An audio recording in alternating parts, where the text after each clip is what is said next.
Bonsoir à toutes et à tous.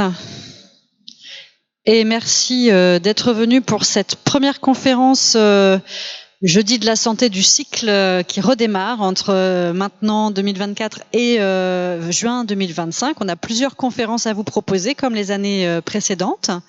Je suis Caroline Massiag, la directrice des solidarités et du CCAS de la ville de Tours. Je vous prie d'excuser l'absence de Rachel Moussouni, qui en général fait ce mot d'accueil, qui est l'adjointe en charge des questions de santé, mais qui est retenue aujourd'hui. Et j'ai grand plaisir pour cette première du cycle d'accueillir le professeur Bertrand Fougère, un médecin gériatre, ainsi que également une artiste photographe, Mathilde Parquet, dont le nom d'artiste est Photilde. Et elle nous expliquera son travail dans quelques temps. Donc cette conférence, vous connaissez le principe, se déroule sous un angle d'abord de présentation de la part du professeur sur la question de vieillir en santé et de toutes les bonnes recettes qui permettent de vieillir en santé. Et ensuite, on aura quelques mots donc de l'artiste qui a fait un travail sur ce sujet du vieillissement en lien avec le service de gériatrie de l'hôpital. Et après, on passera à une phase de questions-réponses avec vous, à peu près 45 minutes pour la partie un peu conférence, 45 minutes pour les questions-réponses à peu près. Voilà, donc on vous souhaite à tous une bonne conférence, une bonne soirée.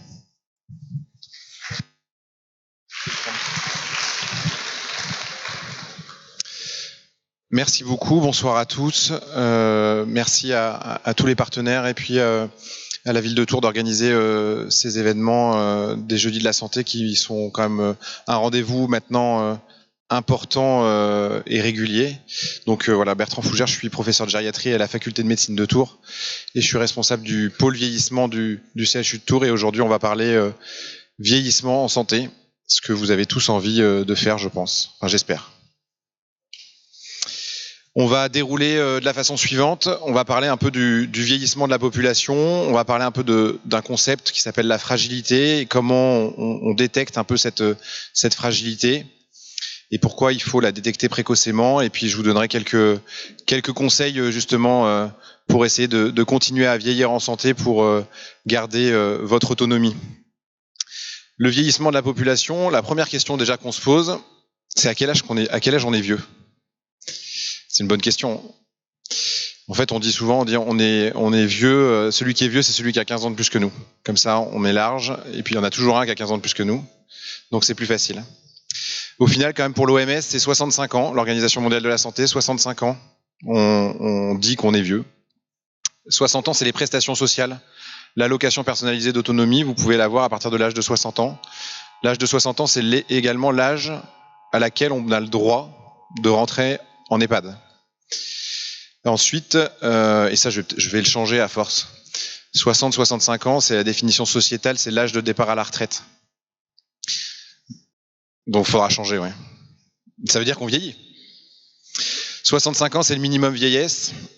75 ans, qui est un âge, et on en parlera, un âge assez charnière dans le vieillissement. Il y a avant 75 ans et après 75 ans. Et c'est aussi l'âge d'entrée dans les services de gériatrie, 75 ans. Et 86 ans, c'est l'âge moyen d'entrée en EHPAD. Le vieillissement de la population, vous vous en rendez compte juste en vous baladant dans la rue. La population vieillit, les plus de 60 ans, c'est dans le monde, en 2019, c'est 703 millions de personnes. En 2050, ça sera 1,550 milliard. Donc on va doubler le nombre de personnes de plus de 65 ans. Il y a déjà en France plus de personnes de plus de 60 ans que de moins de 5 ans. Donc ça représente à peu près 20% de la population en France. On va passer à 30% de la population, donc un tiers de la population aura plus de 60 ans d'ici 2050. Et si vous regardez les courbes que je vous ai mises, la tranche d'âge qui va la plus augmenter, c'est les plus de 75 ans et les plus de 80 ans qui vont plus de doubler dans le monde d'ici 2050.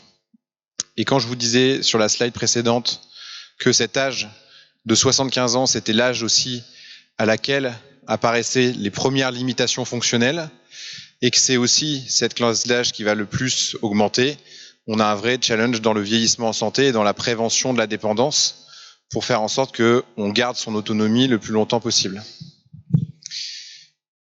L'espérance de vie, elle a largement augmenté sur les 50 dernières années. On est à plus on a touché, ça y est, enfin les 80 ans chez les hommes, et on est maintenant, même en 2024, à quasiment 86 ans pour les femmes. Donc vous voyez les courbes. Hein. Est-ce que vous avez une idée de qu'est-ce qui a fait augmenter comme ça l'espérance de vie en 50 ans? C'est génial d'ici, j'entends absolument rien. La médecine, ouais, c'est réponse facile. Le sport, l'alimentation. Ah, vous trouvez qu'on mange mieux maintenant qu'avant?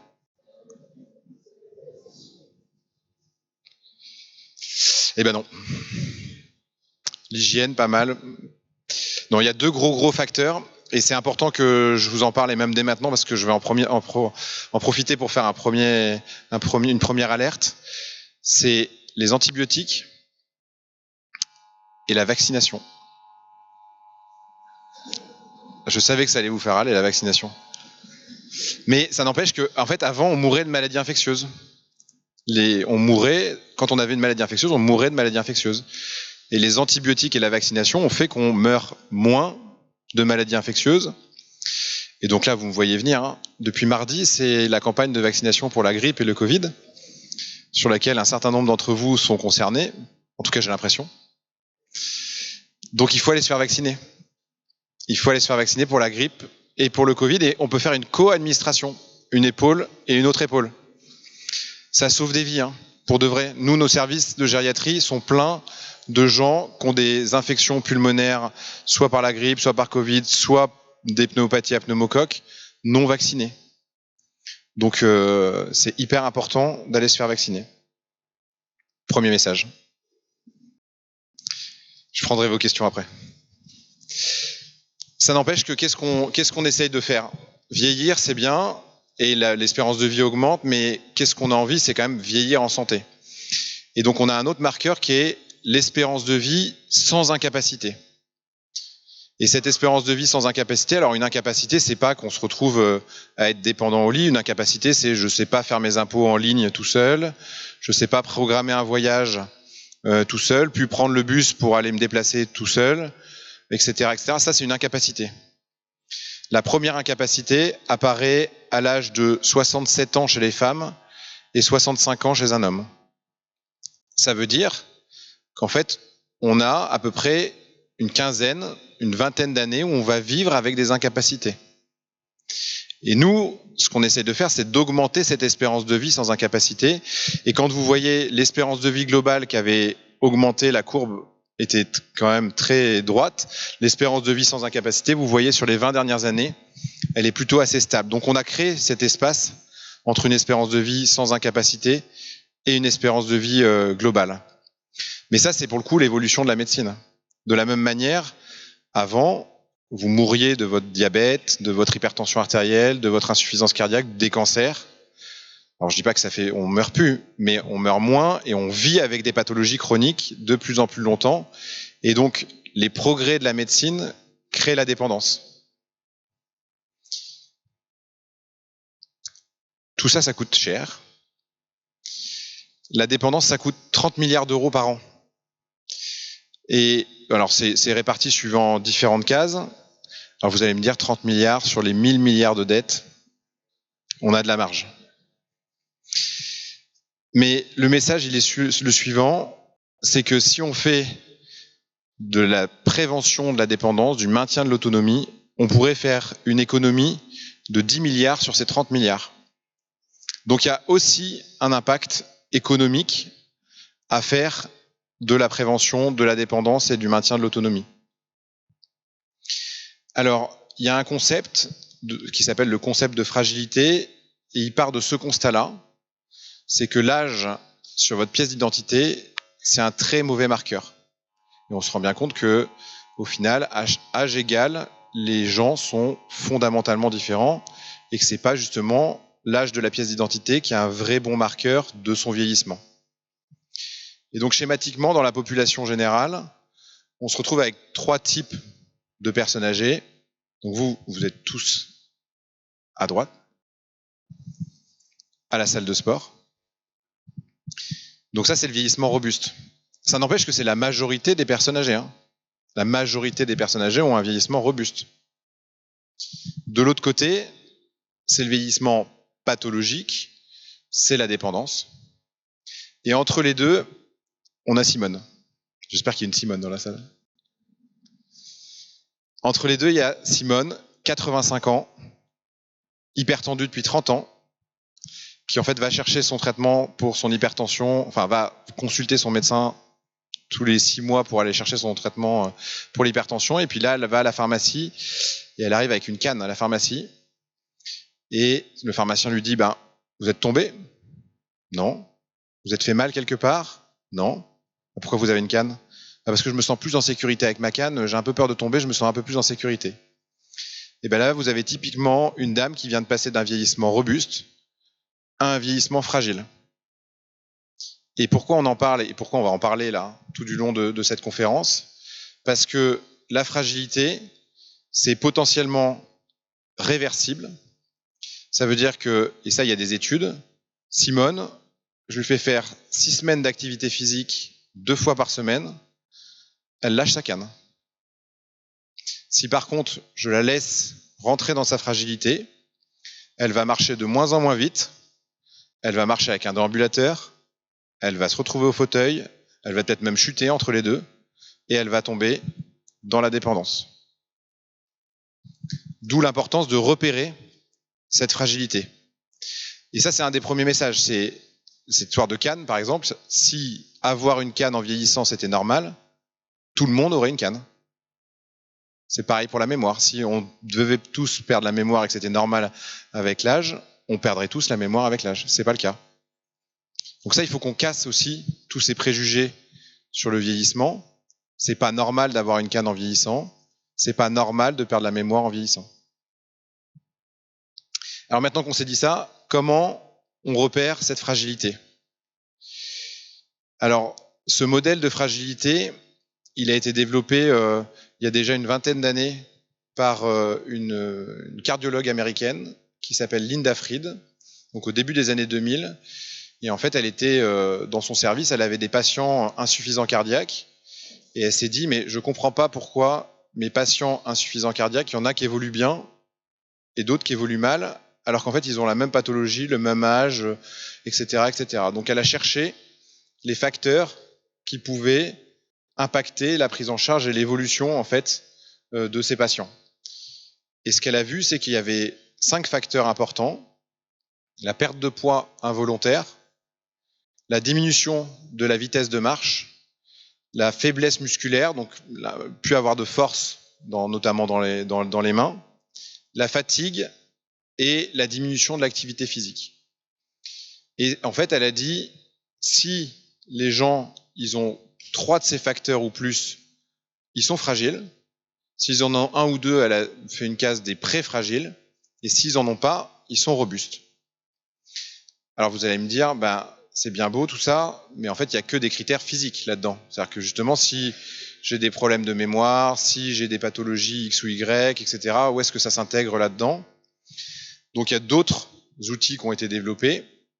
Linda Fried, elle s'est toujours défendue en disant, si par exemple les gens ont un trouble de la mémoire, ils vont pas aller faire leurs courses correctement, donc ils vont pas remplir le frigo correctement, donc ils vont perdre du poids.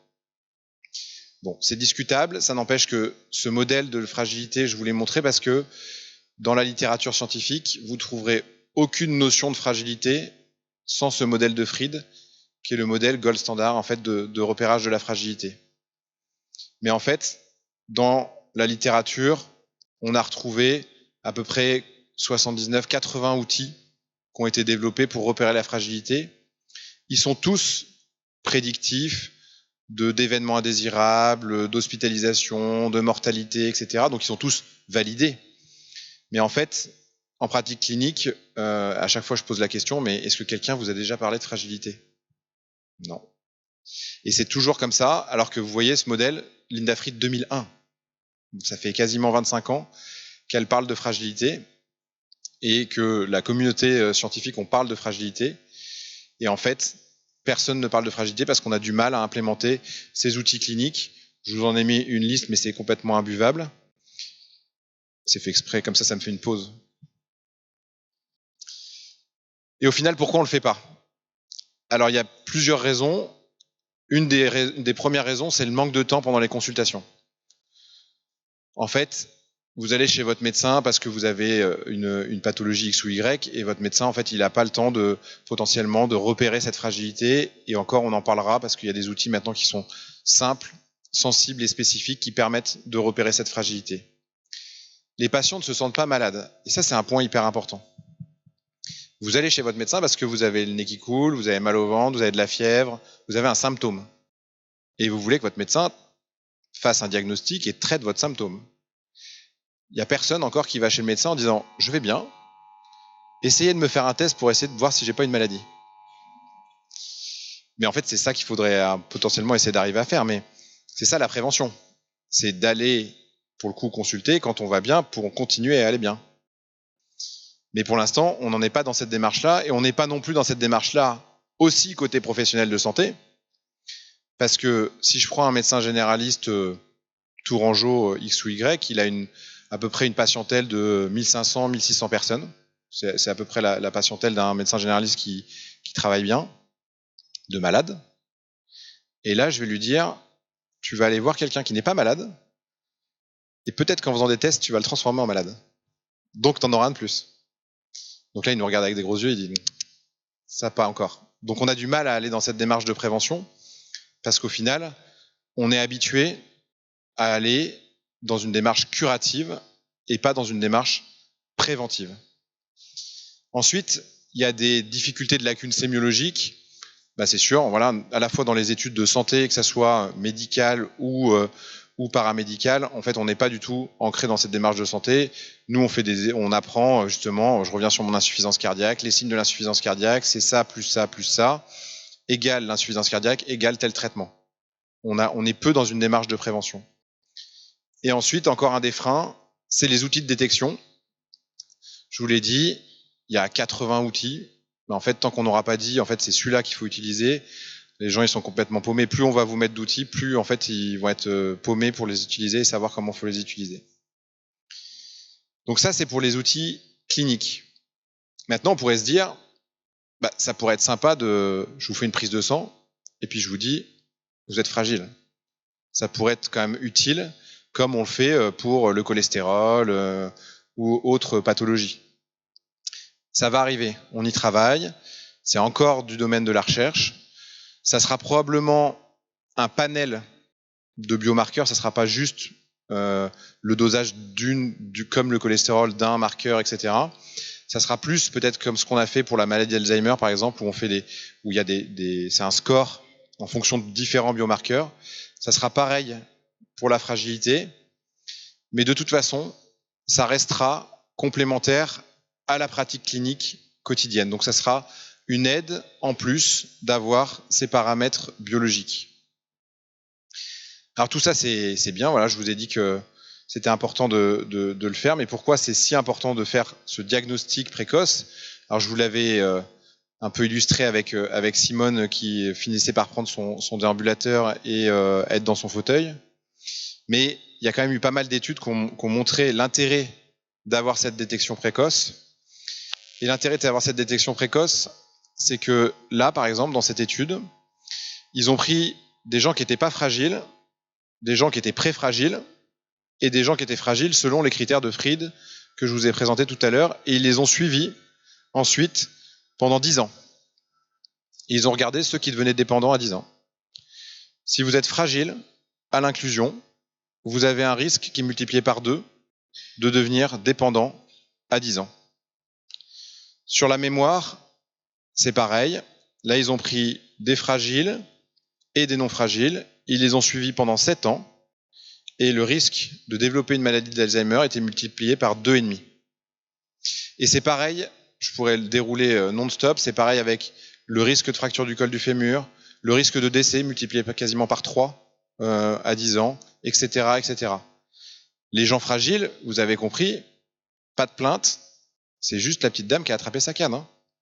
Risque multiplié par 2 de devenir dépendant à 10 ans, fracture du col multipliée par 2,5, mortalité multipliée par 3, etc., etc. Je vois la dame devant moi qui a une canne, elle est en panique. Je vais plomber sa soirée. Vous allez faire de l'activité physique pendant 6 semaines à raison de 2 fois par semaine. Parce que j'y viens. Au final, on peut faire quelque chose justement. L'intérêt, c'est de pouvoir, parce qu'autrement, si je vous dis juste, en fait, multiplier par 2,5 d'avoir une maladie d'Alzheimer, multiplier par 2 d'être dépendant, etc. Non. Les interventions sont efficaces. Là, on n'a pris que des fragiles à l'inclusion et on les a suivis pendant 12 mois. Et on a fait des interventions, soit une intervention, soit rien, on les a laissés, soit une intervention nutritionnelle, soit une intervention d'activité physique, soit de l'entraînement de la mémoire, soit ce qu'on a appelé multidomaine. C'est, on a tout fait, le package. Et là, plus vous étiez vers le bas, plus votre score de fragilité, c'était un autre score de fragilité, diminuait, donc mieux c'était. Donc vous voyez, la courbe du haut, c'est ceux qu'on a surveillés. Mine de rien, ils descendent quand même, comme quoi juste l'effet blouse blanche et placebo, c'est efficace. Ensuite, vous aviez les autres, et le multidomaine, vous avez vu, il est tout en bas, on a réussi en fait à faire en sorte que ça soit réversible. Donc le message, c'est celui-là, c'est plus on va détecter précocement, plus on va pouvoir intervenir précocement et faire en sorte que ça devienne réversible. Maintenant, les preuves.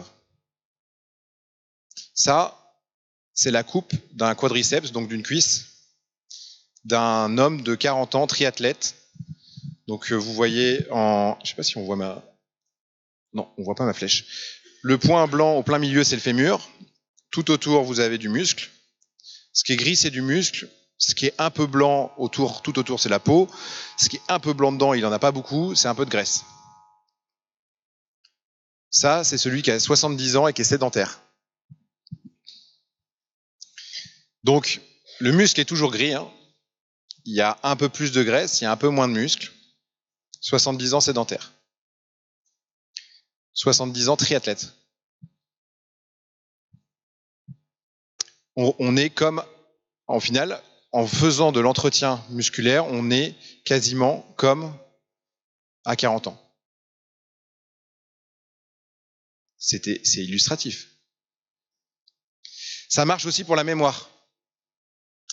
La mémoire, c'est comme pour le coup un muscle, hein, ça s'entretient. Et pour ça, il faut absolument entretenir sa mémoire. Et donc les études ont montré, plus on va avoir une activité cérébrale intense, plus on va entretenir sa mémoire. Et ça, c'est au quotidien que vous pouvez le faire. Alors, vous le faites avec votre vie sociale au quotidien. Et puis après, il y a tous les jeux de société que vous pouvez faire, les jeux en ligne, etc. Et puis après, il y a un petit truc hyper simple. Pour ceux qui aiment lire le soir, vous apprenez la dernière phrase que vous venez de lire le soir avant de vous endormir. Vous allez essuyer un certain nombre d'échecs. Hein. Donc peut-être commencer par un mot. Et après, 2, et puis etc. Et après, vous la récitez le lendemain matin. Il faut s'entraîner. C'est comme la marche, c'est comme le reste, il faut s'entraîner. L'activité physique, j'y reviens, l'activité physique, quand on fait de l'activité physique, il faut faire de l'activité physique en endurance. Donc ça, c'est la marche active. Ça, vous l'entendez et vous l'avez tous compris. Il faut s'essouffler. Hein. C'est pas juste la réunion Tupperware en marchant. Hein. D'ailleurs, il faut que j'arrête de dire Tupperware parce que ça n'existe plus. Et ensuite, il faut faire de l'activité physique en résistance. Il faut absolument muscler. Donc ça, soit vous mettez votre legging et vous allez à la salle de sport, faire de la musculation, soit juste, là vous êtes tous sur des chaises sans accoudoir, et en fait s'entraîner à se lever de la chaise sans accoudoir et faire des allers-retours comme ça. Et là vous allez muscler vos jambes. Il faut faire à la fois de l'endurance et à la fois de la résistance. Les deux sont importants. Alors ça aussi, c'est souvent mis de côté, c'est l'audition. Et donc, je vais mettre un coup sur l'audition. Ça a été montré que des troubles auditifs non appareillés sont pourvoyeurs de troubles cognitifs, et notamment de maladie d'Alzheimer. Donc, quand vous avez des troubles auditifs, il faut se faire appareiller et régler correctement les appareils auditifs. Ce qui est le plus compliqué. ne pas les oublier sur la table de nuit, etc., etc. Mais il faut absolument se faire appareiller pour ces troubles auditifs. Autrement, risque de troubles de la mémoire. Je voudrais finir avec ce programme parce que on est un territoire pilote sur la ville de Tours et même sur le territoire de la CPTS autour, donc la grande couronne de Tours. C'est le programme ICOP, qui veut dire Integrated Care Older People. Et donc, c'est un programme de l'OMS, de l'Organisation mondiale de la santé. Et donc, l'objectif de l'OMS, c'était de se dire que la population vieillit et qu'on devait absolument avoir un programme de vieillissement en santé pour faire en sorte qu'on ait moins de dépendants dans les années à venir. Et pour ça, ils se sont dit, il y a 5 fonctions qui sont essentielles, même 6 fonctions qui sont essentielles pour le bien vieillir. C'est la mémoire, la mobilité, la nutrition, la vue, l'audition et le moral. Et en gros, si vous avez ces 5 fonctions qui sont maintenues, vous pouvez espérer avoir un vieillissement en santé. Et donc dans ce cadre-là, ils ont développé toute une démarche de parcours en ayant une première étape qui est en fait un dépistage, de se dire en fait tous les 6 mois, vous testez vos fonctions essentielles, ces fonctions-là. Et vous pouvez les tester en auto-évaluation, donc tout seul, en téléchargeant une application, soit en hétéro-évaluation avec une tierce personne qui vous accompagne dans justement le fait de faire ces tests. L'intérêt de ce programme, c'est que l'idée, c'est de commencer tôt, à partir de l'âge de 60 ans. Schématiquement, on dit qu'en fait, avant 60 ans, on fait de la promotion de la santé. Il faut faire de l'activité physique, il faut manger à peu près correctement, il faut essayer de pas trop boire et pas trop fumer, etc., etc. Les conseils hygiéno-diététiques, quoi. En gros, promotion de la santé. Entre 60 et 75-80 ans, on fait cette démarche de prévention primaire. On surveille les fonctions essentielles et on fait en sorte que ces fonctions essentielles soient maintenues le plus longtemps possible. Et après 80 ans, on fait toujours de la prévention primaire, c'est important, mais on fait aussi de la prévention secondaire, c'est-à-dire faire en sorte que les pathologies qui sont déjà présentes ne décompensent pas. Et pourquoi ce programme il est important ? Parce que c'est une vraie démarche de parcours de soins, puisqu'en fait, si dans les fonctions que vous testez, en fait, il y a une altération, ensuite, il y a une démarche d'évaluation de pourquoi vous avez cette altération. Alors, je vais donner un exemple, c'est vous avez une fonction physique qui est altérée, il faut savoir pourquoi, en fait, vous marchez moins bien, ou pourquoi vous vous levez moins bien de la chaise, etc., etc. Est-ce que c'est parce que, en fait, vous avez de l'arthrose au genou? Et c'est parce que vous avez plus de muscles dans les jambes?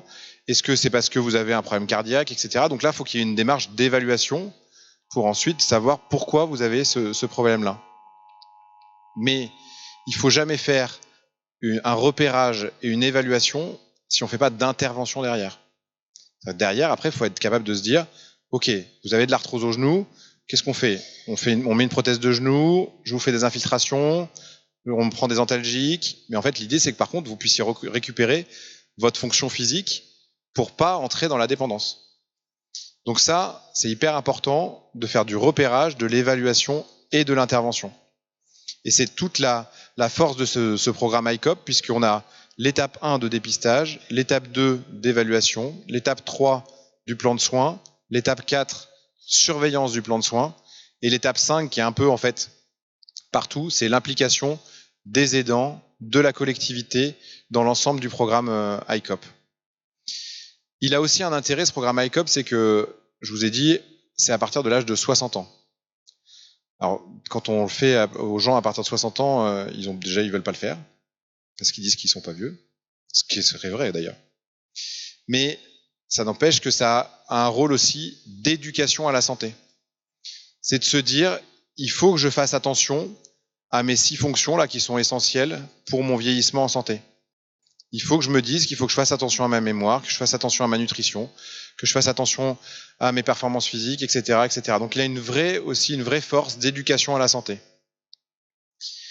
Donc ça, c'est ce qu'on a un peu, même beaucoup, travaillé, et notamment avec des équipes de sociologues, avec des personnes elles-mêmes, etc., pour essayer de les interroger, justement, et de les accrocher sur un programme comme celui-ci, parce que je vous dis, c'est un programme de vieillissement en santé. Et quand vous dites justement à quelqu'un qui a 62 ans, qui est en activité professionnelle, vous allez faire un programme de vieillissement en santé, eh ben ça marche pas. Et donc, on leur demande juste comment allez-vous?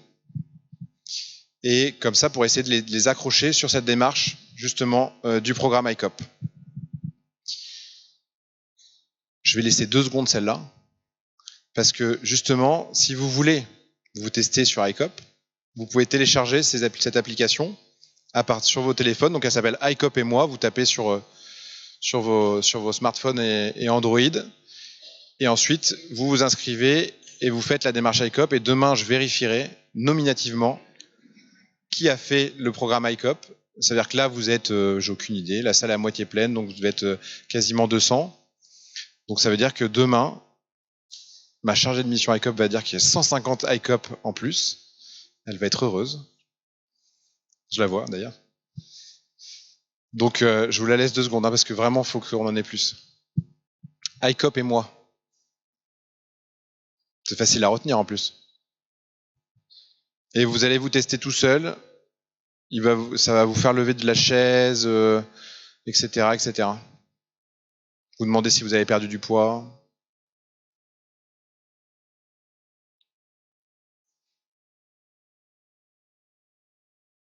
Je vois encore des téléphones qui se lèvent, donc je bouge plus.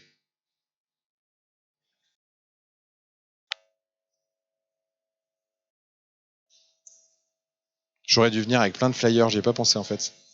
Ah bah il y en a là. Si, elles ont pensé pour moi.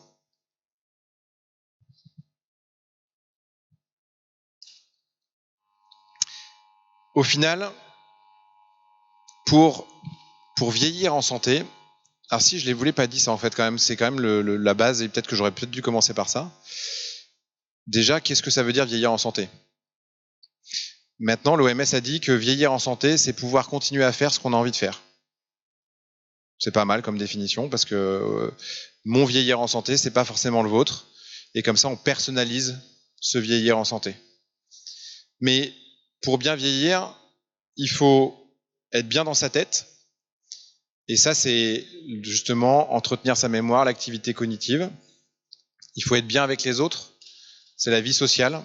Nous sommes des animaux de meute, et on a besoin de cette vie sociale. Il faut être bien dans son corps, et ça, c'est l'activité physique. Il faut bien manger, et ça, c'est plutôt un régime méditerranéen, et surtout penser à l'apport en protéines. C'est les protéines qui font les muscles. Donc, notamment, je pense, plus on vieillit, moins on a envie de manger de la viande, du jambon, du poisson, et toutes les protéines, tout ce qui est bien pour faire du muscle. Donc, faut pas hésiter à changer aussi avec des œufs, etc. Faut pas hésiter à fractionner ses repas. Il faut pas hésiter à mettre ça. La soupe du soir, c'est pas que juste de l'eau avec un bouillon, c'est justement plutôt avec de la crème fraîche et un œuf dedans. Et ouais. Elle est vraiment pas contente, la dame devant. Elle va se lever avant la fin. Et il faut bien voir, bien entendre et bien dormir.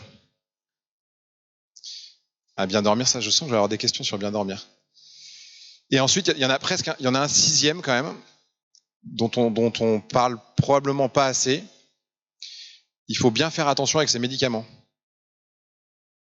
Parce que la iatrogénie médicamenteuse, c'est 20% des hospitalisations dans les services de gériatrie. Hein.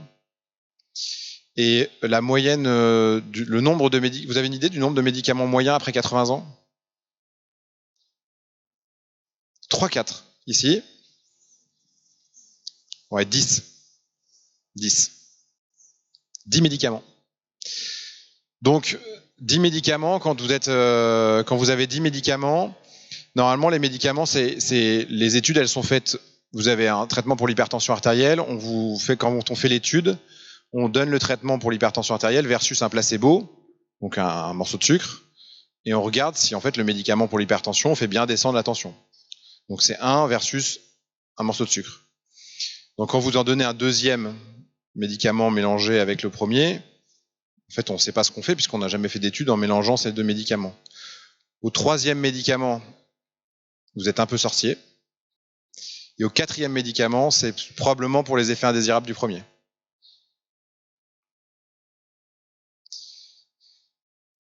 Ça, c'est ce que vous ramenez à la maison. Il faut avoir les conseils hygiéno-diététiques, c'est pour tout le monde.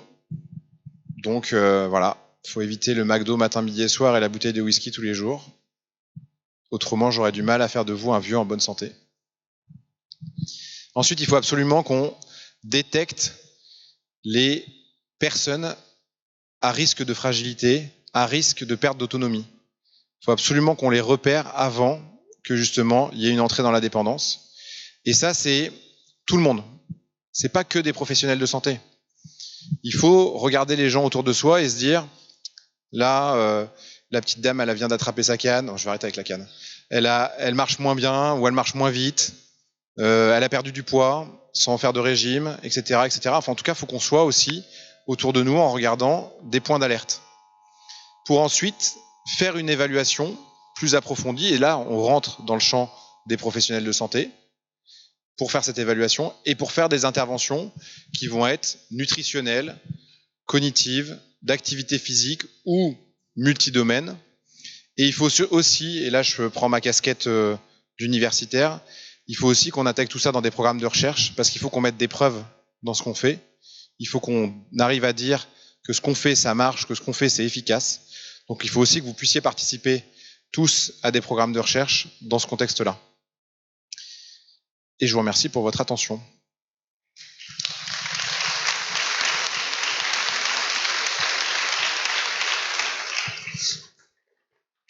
Si vous voulez, je prendrai les questions après, mais en fait, je vais laisser la main à Mathilde parce que, en fait, c'était important pour nous on profitait d'avoir, j'allais dire, la scène pour vous montrer un travail qu'on a mené conjointement avec l'équipe de gériatrie du CHU sur une journée en gériatrie pour essayer de mettre en lumière non seulement nos patients, mais aussi l'ensemble des professionnels qui travaillent dans le service pour aussi un peu casser cette image qui peut être des fois un peu négative de la gériatrie. Et donc je suis très content qu'elle soit là parce qu'en plus elle arrive de l'autre bout de la France pour nous présenter aussi tout le travail qui a été mené sur les 6 derniers mois quasiment maintenant. Bonsoir, merci. Alors d'habitude, moi je suis derrière l'appareil photo. Ok, donc là il y a beaucoup de monde, donc je vais essayer d'être assez à l'aise. Du coup, je voulais commencer par vous partager une anecdote. Donc ça, c'était un article qui a eu lieu dans la presse suite au vernissage dans le service de gériatrie. Et donc l'exposition, là, elle est visible dans le couloir. Et le journaliste m'a demandé, est-ce que c'est la première fois que vous prenez en photo des personnes âgées ? Et j'ai répondu, non, c'est ma spécialité. Et du coup, une photographe spécialisée dans l'avancée en âge. Et donc moi, en fait, ce qui m'étonne, c'est plutôt que plus personne n'est surpris qu'il y ait des photographes spécialisés dans les femmes enceintes ou les nourrissons, mais par contre, une photographe spécialisée dans les vieux et les vieilles, ça fait bizarre. Et du coup, je vais vous partager quelques éléments de mon parcours qui m'ont amené du coup à travailler dans l'avancée en âge et qui ont conduit à cette exposition qui est visible ici. Cet intérêt que j'ai, il est à la croisée d'observations sociétales et d'histoire personnelle, et c'est ce que vient refléter mon travail. Il y a un petit jeu de mots avec le reflet et la photo que j'ai choisie avec le miroir de qu'est-ce qu'on veut montrer, qu'est-ce qu'on met en lumière. Et moi, je me suis rendu compte que dans les albums de photos de famille, eh bien, les grands-parents, en fait, on a des photos d'eux quand ils sont jeunes, à leur mariage, et plus quand ils sont vieux. Sauf que moi, mes grands-parents, je les ai jamais connus quand ils étaient jeunes, et que si j'ai des enfants, j'aimerais bien leur montrer des photos de comme moi je les ai connus. Et en fait, je me rends compte que dans la société, on voit plus les personnes âgées au bout d'un certain moment, et quand on les voit, notamment dans la publicité et le marketing, elles ressemblent à ça. Et moi, je reconnais pas toute la diversité des personnes que je croise et avec qui je rencontre. Donc on dirait qu'elles sont toutes interchangeables, toutes les cheveux blancs, des lunettes, bien ridées, bien liftées. Et en plus, ça continue là avec les images qui sont créées par l'intelligence artificielle, où c'est poussé encore plus à son paroxysme. Et donc il y a toutes ces représentations qui sont pour moi à réinventer. Comment on parle, comment on montre la vieillesse. Et donc moi, ces deux photos qui sont de ma création, j'ai envie de prendre un peu ces stéréotypes, ces idées reçues, et les contrecarrer, de dépoussiérer, voilà, comme le fait cette centenaire, nos stéréotypes, nous plus jeunes. Et enfin, ces observations sont couplées à des faits d'histoire personnelle. Alors je vais essayer de pas trop vous raconter ma vie, mais ça en fait partie. Donc moi, depuis enfant, j'ai toujours eu en tête, c'est quand le bon âge. Parce que j'ai jamais eu l'impression d'avoir le bon âge au bon moment. Quand j'étais enfant, on me disait « Ah bah t'es mature, t'es très mature pour ça, t'as du talent pour ton âge. » Aujourd'hui, les médecins ils me disent « De la coupe rose », mais c'est un truc de vieille ça, c'est pas ça quand on a 30 ans.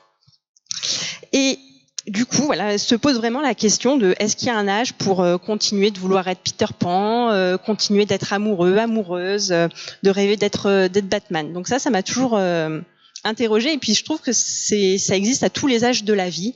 Par exemple, à 30 ans, pas d'enfant, faut s'y mettre. Quelques exemples. J'ai aussi eu deux grand-mères qui sont complètement différentes l'une de l'autre. Et en fait, plus elles vieillissaient, plus la société et les gens voulaient les mettre dans des cases mamie. Sauf que pour moi, ces femmes, elles sont tellement différentes que je veux montrer leur personnalité avant de montrer leur âge.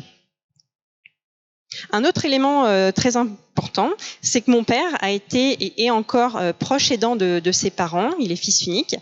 Et ses ennuis ont commencé du jour où ses parents ont vieilli. Et pour lui, la vieillesse, c'est un naufrage. C'est vraiment, comme montrait le professeur Fougère, le vieillissement pathologique, c'est la vieillesse. Et du coup, moi, je me suis dit, faut peut-être quand même que j'aille explorer ça. Est-ce qu'il a raison? Quel est, moi, comment je vis les choses? Donc, j'avais l'histoire de la vieillesse dans un coin de la tête avec tout ça. Et puis, quand j'en ai eu marre de mon ancien boulot, je me disais, mais en fait, moi, je peux pas travailler dans la vieillesse parce que j'ai pas de compétences médicales. J'avais vraiment cet aspect que la vieillesse, c'est quelque chose de pathologique et donc il faut des compétences médicales. Et puis, merci aux sociologues, j'ai lu un livre, La tyrannie du bien vieillir, Vieillir et rester jeune, qui a vraiment été un déclic. Il y a beaucoup, du coup, donc, promotion de la santé et après de la prévention. Mais en vieillissant, en fait, toute votre vie, on vous dit, il faut bien faire ci, il faut bien faire ça. Et en plus, il faut rester jeune. Pas de rides, pas de cheveux blancs. Et en fait, à un moment, je me suis dit, ras-le-bol de tout ça, quoi. Et donc, il faut un petit peu casser les clichés qu'on a sur la vieillesse. Et pourquoi ne pas être vieux en étant vieux? Pourquoi vouloir toujours rester jeune? Et puis, du coup, c'est donc à ce à quoi je m'affaire depuis 3 ans, avec ce projet photographique qui donne du sens à ma vie. D'œuvrer pour une société plus inclusive à travers le prisme de l'âge, parce que moi, je vois vraiment la continuité, le continuum. Aujourd'hui, les vieux, c'est mes grands-parents. Demain, c'est mes parents, et après-demain, c'est moi. Et donc moi, avec mes photos, j'essaye de lutter contre les stéréotypes et de promouvoir ce que j'appelle une vision ni de la vieillesse, ni fantastique, ni catastrophique. C'est-à-dire que ça va du blanc au noir et qu'il y a cette diversité, toutes ces nuances. Et donc, comme l'exposition là qu'il y a actuellement donc sur un service de gériatrie, de casser les idées reçues qu'on a sur ces services-là, mais aussi de semer des graines, par exemple là dans des écoles primaires. Donc là, il y a des petits commentaires des enfants en primaire. C'est assez incroyable ce qu'ils peuvent dire et quelle vision ils ont de la vieillesse. Mais aussi, voilà, mettre en pleine rue, sur l'espace public, des photos, de sortir les personnes âgées de derrière les murs, les rendre plus visibles, ou encore que la photo soit un prétexte et une excuse à la discussion, un support de réflexion, par exemple entre des lycéens de services d'aide à la personne et des résidents d'un EHPAD. Et donc c'est ce qu'on a voulu faire avec l'exposition qui est présente dans le couloir, qui raconte en 20 images une journée dans ce service-là. Et c'est une narratrice, il y a des petites légendes, et donc il y a un ordre et un sens aux photos, qui craint un petit peu, son proche doit aller dans ce service-là, et elle est un peu craintive, l'hôpital, on n'aime pas trop ça, en plus du coup elle est un petit peu fragile, elle est en train de baisser, comment ça va se passer? Et donc ça raconte toute cette prise en charge pluridisciplinaire, parce que chaque maillon, chaque personne a un rôle à jouer dans cette prise en charge. Et donc voilà, c'est ce qui est présenté là-bas. Et donc moi, ma petite conclusion, je voulais vous partager ce message d'Aimé, donc un agriculteur au fin fond de l'Isère, qui dit: ce qui me rend le plus fier, avoir réussi à m'accepter comme je suis. Et je pense que si la société, comme cet individu, arrive à accepter les autres tels qu'ils sont, sans critères d'âge, eh ben on aura fait un grand pas pour le vieillissement, alors en santé, mais surtout aussi en sérénité. Voilà.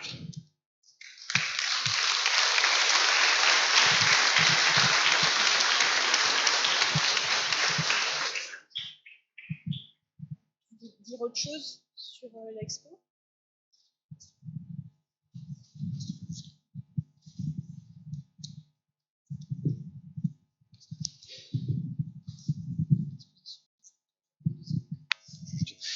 Cette exposition photo, elle restera justement ici jusqu'au 28 octobre. Voilà, elle n'est pas là juste ce soir. Donc vous pouvez venir la voir jusqu'au 28 octobre à partir du moment où l'hôtel de ville est ouvert, tout le temps.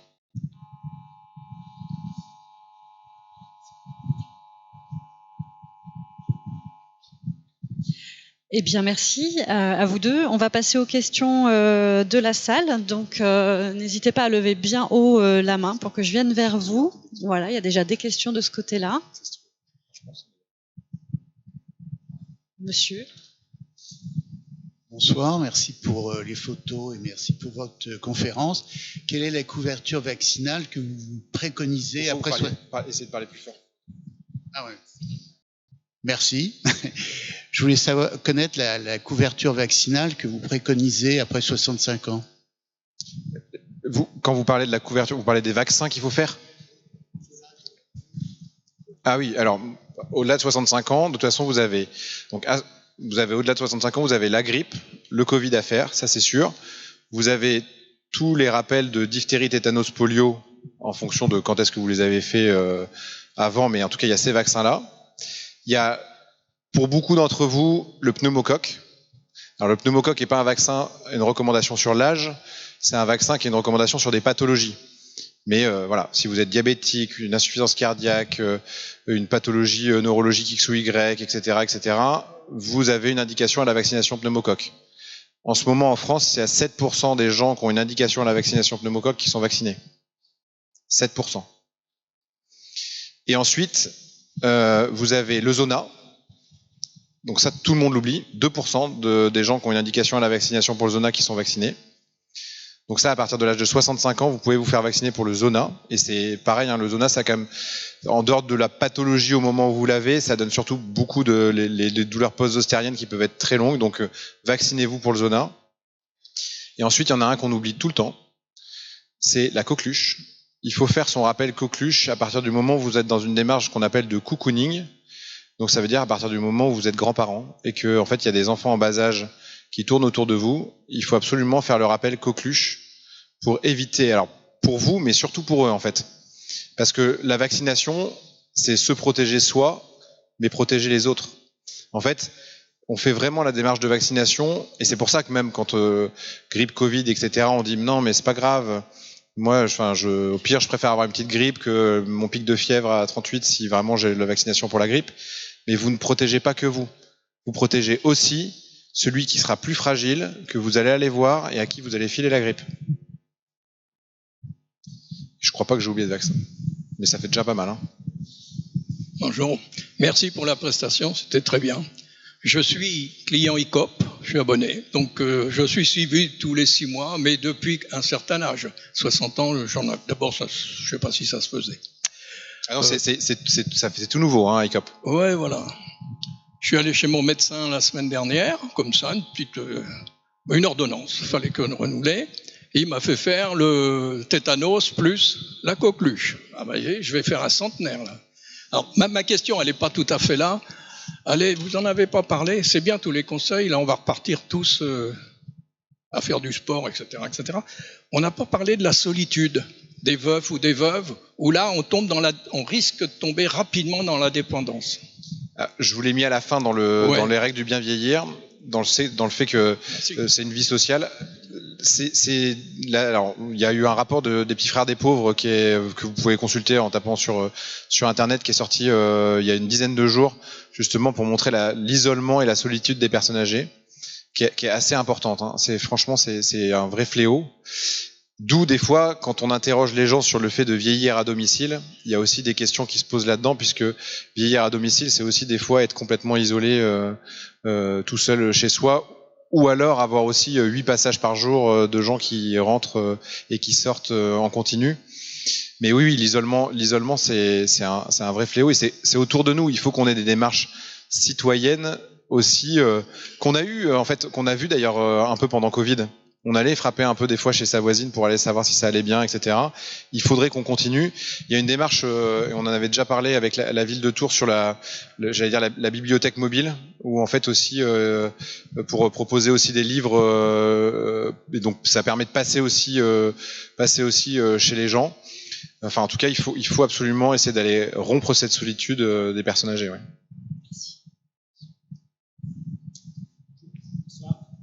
Mon épouse prend environ 13 médicaments. Faut que vous mettiez le micro devant la bouche, autrement je ne vais pas entendre. Oui. Mon épouse, qui a 79 ans, prend environ 13 médicaments par jour.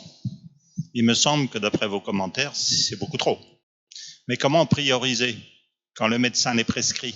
Est-ce qu'il compte sur le pharmacien pour les limiter, ou est-ce que les pharmaciens se contentent de dire le médecin les prescrit, donc je donne, en plus il est commerçant? Qu'est-ce qu'on peut faire? Alors, il est professionnel de santé plus que commerçant, mais en fait, donc pour répondre à votre question, c'est ce que je disais. Enfin, en effet, il y a trop de médicaments probablement. Après, c'est un peu difficile parce que ce qu'il faut faire, c'est ce qu'on appelle la conciliation médicamenteuse. Il faut absolument qu'il y ait un travail en binôme, en trinôme même, entre le patient, le médecin et le pharmacien pour donner les traitements qui ont un service médical rendu suffisant. Ça veut dire, je vous donne le traitement qui a prouvé son efficacité et qui est nécessaire dans le traitement de vos pathologies. Je vais aller plus loin dans ce que je dis, parce que, en fait, d'avoir 3 médicaments, ou 2 médicaments peut-être sur votre ordonnance, c'est quasiment utopique. Vous êtes insuffisant cardiaque. Dans les recommandations de traitement de l'insuffisance cardiaque, vous avez 4 médicaments. Donc ça veut dire que déjà, vous avez une insuffisance cardiaque, il faut vous donner 4 médicaments. Si en plus de votre insuffisance cardiaque, vous êtes hypertendu, vous en avez un 5e. Vous êtes diabétique, vous en avez un 6e, et vous avez une fibrillation atriale, donc le cœur qui bat pas au même rythme, et vous avez un anticoagulant, et donc vous en avez déjà un 7e. Tous ces médicaments, il faut les prendre, parce qu'en fait, ils ont un service médical rendu suffisant, et il y a derrière, ils sont dans les recommandations de toutes les sociétés savantes. Ce que je dis dans mon discours, c'est que par contre, j'ai aucune idée de ce que je fais en les mélangeant.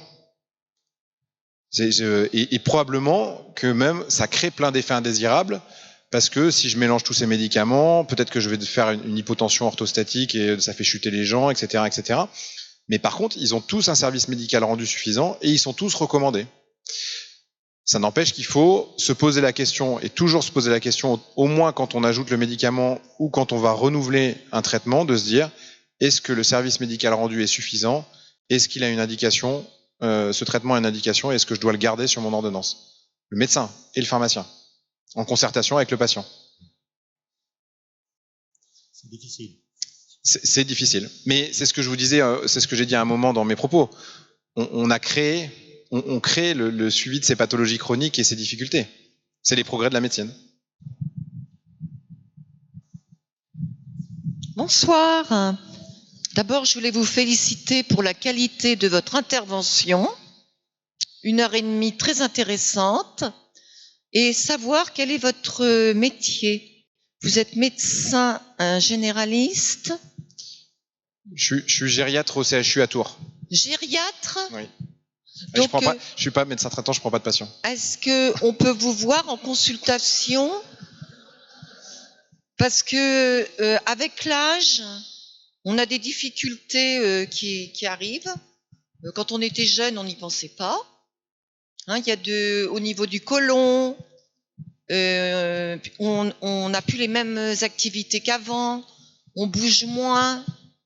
Donc trouver... Non mais vous posez une bonne question sur, entre guillemets, l'indication. Quand est-ce qu'on va avoir un gériatre?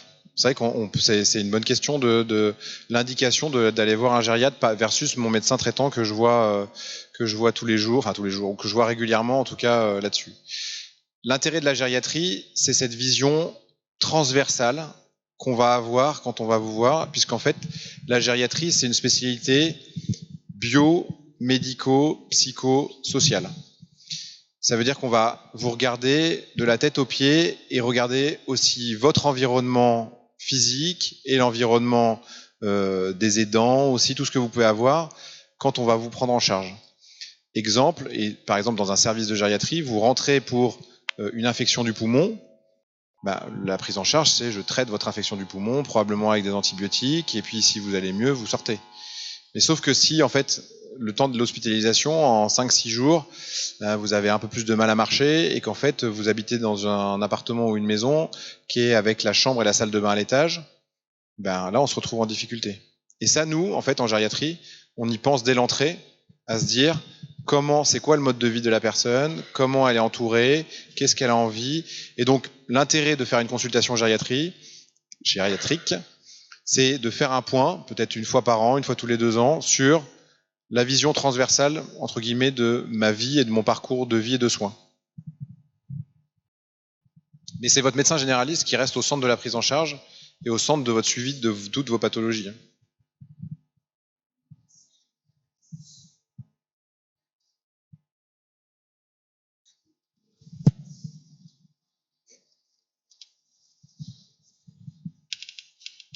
Je vais répéter la question si vous voulez. C'est quand on dit à son médecin généraliste qu'on veut aller voir un gériatre, il nous dit qu'on n'est pas assez vieux.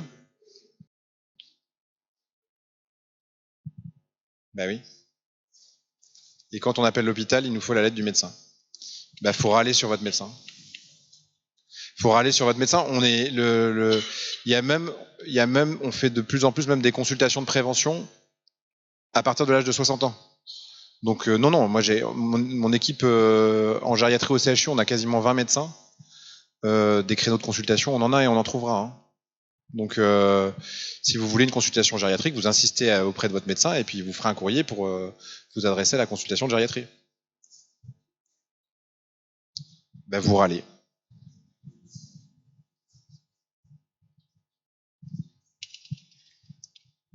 Bonsoir. On dit que l'activité physique a des bienfaits sur le vieillissement, mais je voulais savoir si le sport il pouvait réduire les symptômes des MNE, tels que la maladie de Parkinson, par exemple. Alors, dans les paramètres de bien vieillir, je ne devrais pas vous le redire, mais en fait, le plus important, c'est l'activité physique. De loin.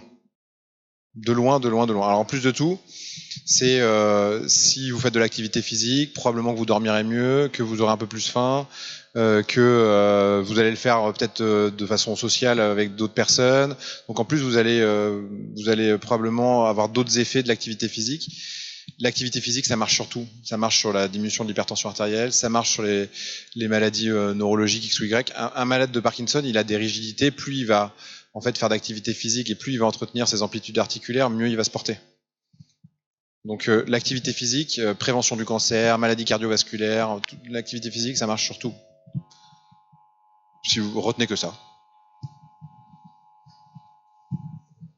Levez la main pour les personnes qui voudraient poser une question. Devant.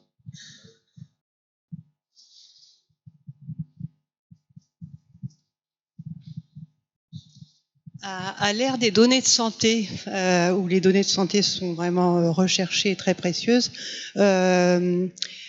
avec votre application ICOP, est-ce qu'il est prévu de réutiliser ces données de santé pour la recherche, justement la recherche en gériatrie, et comment vous allez gérer ça? Est-ce que les gens sont informés de l'éventuelle réutilisation de leurs données de santé? Alors c'est marrant que vous posiez la question parce que on en a parlé hier en disant que justement dans l'application. Donc pour l'instant la réponse est non. C'est-à-dire que les données qui sont utilisées, elles sont purement dans le cadre de l'expérimentation du ministère, donc elles sont pas réutilisées dans le cadre de la recherche, enfin pas les nôtres en tout cas, pas chez nous. Mais ça n'empêche qu'on en a parlé parce que justement, je pense que ça serait utile Et donc, j'ai justement interpellé ceux qui font le développement de l'application en disant est-ce que vous pourriez rajouter une case en mettant seriez-vous d'accord pour être soit rappelé dans un cadre de projet de recherche, soit voilà, oui, non. Et que vous puissiez cocher en fait à ce moment-là pour qu'on puisse utiliser ces données. Ça n'empêche que les données de santé, il y en a plein. Hein. On en utilise plein, même j'allais dire à votre insu, parce qu'elles sont déjà anonymisées. Et je pense par exemple à toutes les données de la sécurité sociale. Alors, elles sont pas d'accès libre et voilà, il faut mettre patte blanche et avoir des autorisations. Mais ça nous permet de mener des travaux de recherche sur des millions et des millions de personnes et donc d'avoir des vraies études robustes grâce aux données de santé. Hein. C'est une mine d'or en fait, surtout en France, puisqu'en fait on a un régime de sécurité sociale qui est on est pour le coup à 90% des gens sont affiliés au même régime de sécurité sociale.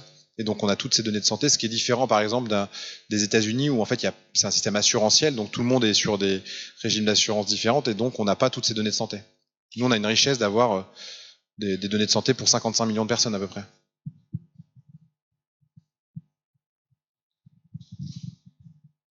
Bonjour. Je voudrais savoir s'il existe un test bien particulier pour détecter la maladie d'Alzheimer. Parce que j'ai ma maman qui souffre de troubles de mémoire qui s'accentuent avec une légère dépression. Donc je l'ai emmenée voir un neurologue qui associe les deux. Mais en fait, pour l'instant, il met pas du tout le symptôme d'Alzheimer dessus. Et je voudrais savoir comment on peut faire. Si en effet, cette personne n'a pas Alzheimer ou si vraiment il y a des tests à faire pour vraiment aller plus en profondeur dans ce sujet. Consultation mémoire, oui, il y a des tests. Hein. Alors pas un test, parce que le diagnostic de maladie d'Alzheimer, c'est un diagnostic d'élimination. C'est-à-dire qu'en fait, on élimine toutes les autres pathologies et on dit il y a une forte probabilité d'avoir une maladie d'Alzheimer une fois qu'on a fait les biomarqueurs, qu'on a éliminé les carences en vitamines, etc., et qu'on a fait tous nos tests. On dit ça parce que le seul diagnostic de certitude d'une maladie d'Alzheimer, c'est une biopsie cérébrale et qu'on fait pas jamais. Soit en post-mortem en fait. Donc en fait, c'est un diagnostic d'élimination avec de multiples tests. Et ça peut être fait. On le fait au CHU. Il faut prendre de la même manière. Vous prenez un rendez-vous soit en consultation gériatrique, soit en consultation mémoire au centre mémoire du CHU et on fera les évaluations nécessaires. Hein. Parce que le neurologue, il ne le fait pas, ce test-là? Alors, ça dépend de c'est un neurologue libéral?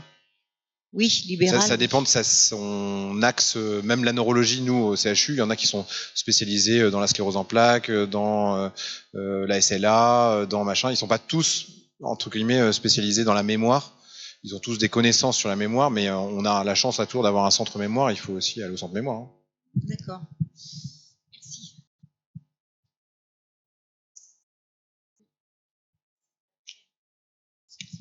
Bonsoir.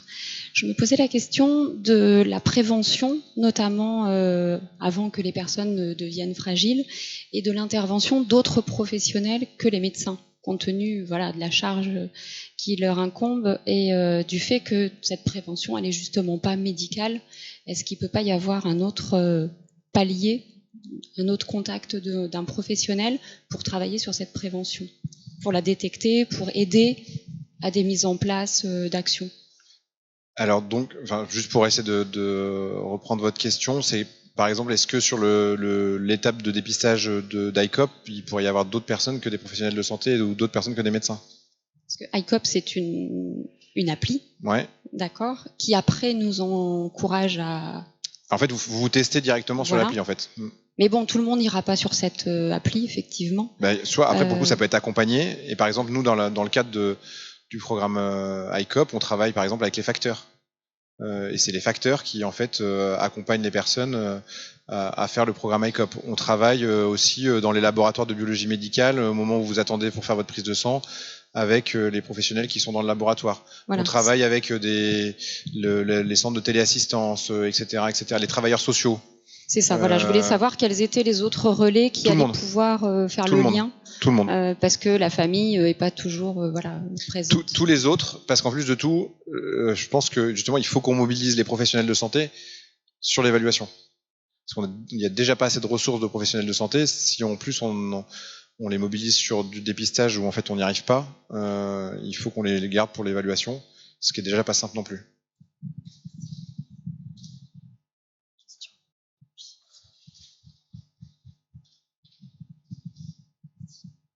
Bonjour.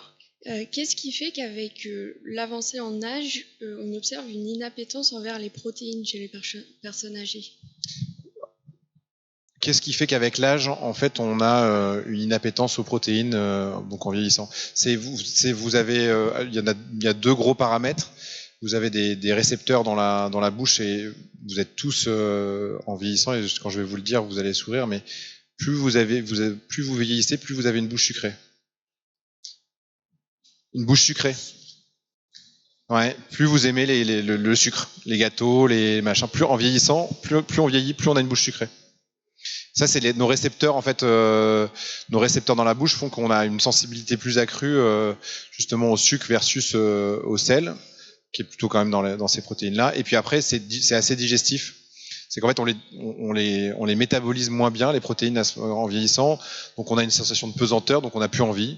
Donc, on n'a pas faim et on veut pas les prendre. Et c'est pour ça qu'il faut changer notre paradigme de vision aussi, de se dire il faut absolument que je fasse mes 3 repas par jour, entrée plat dessert ou je ne sais quoi, machin. Faut vraiment fractionner les prises.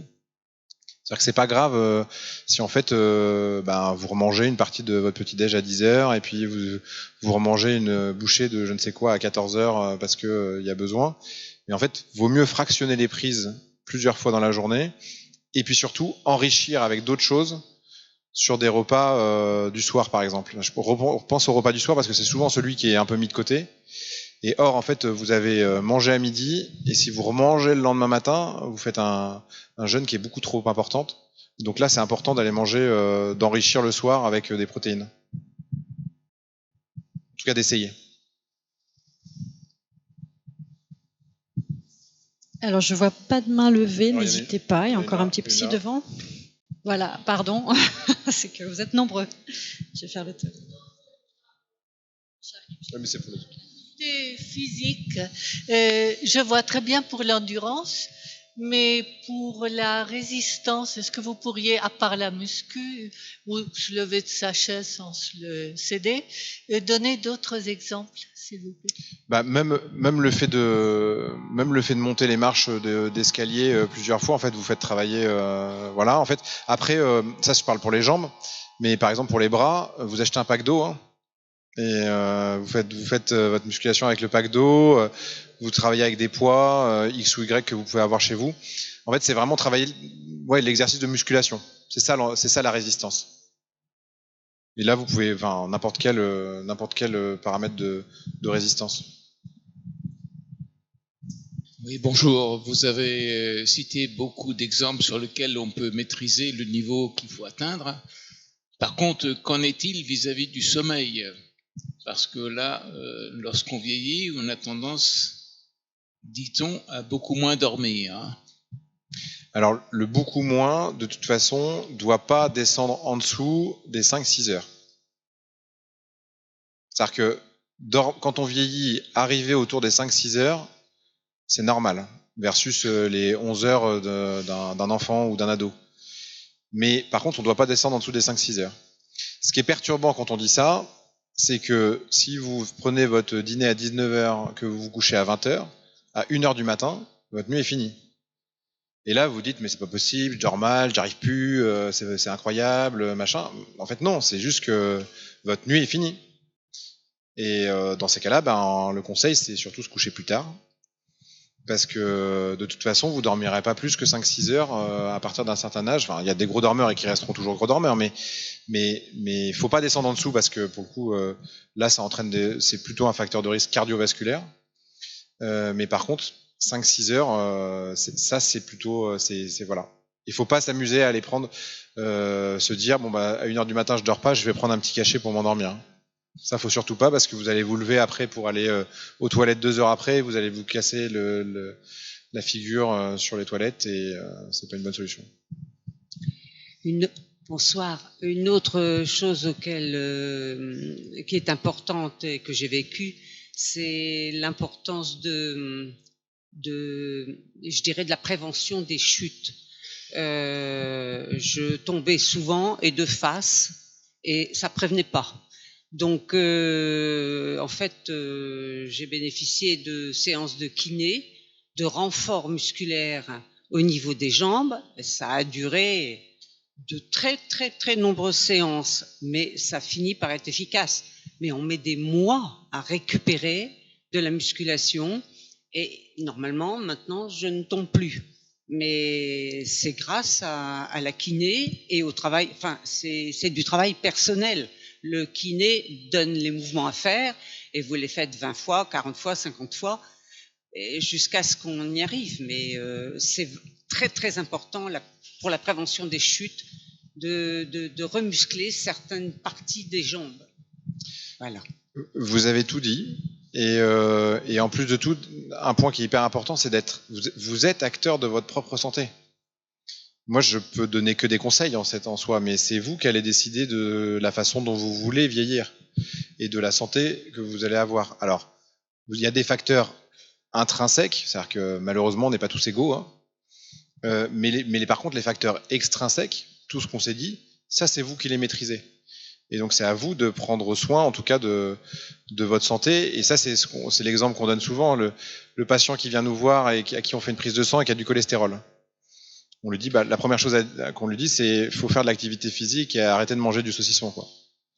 Et puis, on refait une prise de sang dans 6 mois. 6 mois après, il revient, on fait la prise de sang, toujours du cholestérol. Donc, on se dit, l'activité physique et le saucisson, ça marche pas, en fait. Ça, en fait, c'est pas efficace pour faire baisser le cholestérol. Sauf que c'est jamais ce qui s'est passé. C'est juste qu'il a continué à manger du saucisson et qu'il n'a pas fait d'activité physique. Donc, c'est à vous d'être maître aussi de votre santé sur ces facteurs-là. Alors, est-ce qu'il y a d'autres demandes de questions, interventions ? Il faut aller voir l'expo photo maintenant. Oui, exactement. Ça nous laisse un petit peu de temps pour vous permettre d'aller admirer les photographies.